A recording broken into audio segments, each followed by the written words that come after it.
विन्या चालव की भरभरात. भिंत रंगवालायस का हातावर मेहंदी काढालायस रे? असं म्हणत पिंट्या दादानं पाठीत रपाटा हाणल्याचं रंगीत चित्र अजून पण मनात पक्का आहे. पिंट्या दादा म्हणजे गल्लीत आणि कामावर दादागिरीचा डबल हात बघा. बिल्डिंग पेंटिंगचं कॉन्ट्रॅक्ट घ्यायचा हो. मी 12वी नापास झाल्यावर त्याच्याकडे कामाला लागलो.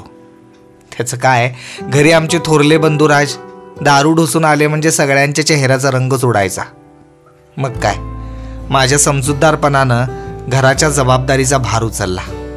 कितीतरी वेळा जास्त पैसे मिळतील म्हणून आठवड्याचं खाडच करायचो नाही, सलग काम करायचो 12-12, 13-13 तास.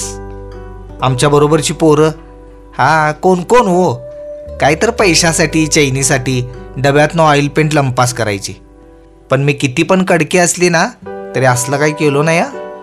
एकदा असंच उंचावरचं रंगवताना कैचीवरनं दानकन पडलो बघा.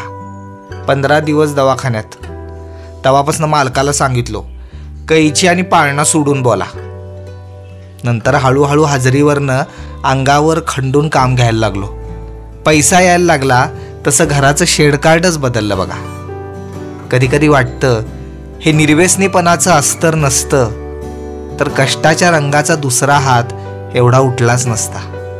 ब्रश असू दे नाहीतर रोलर.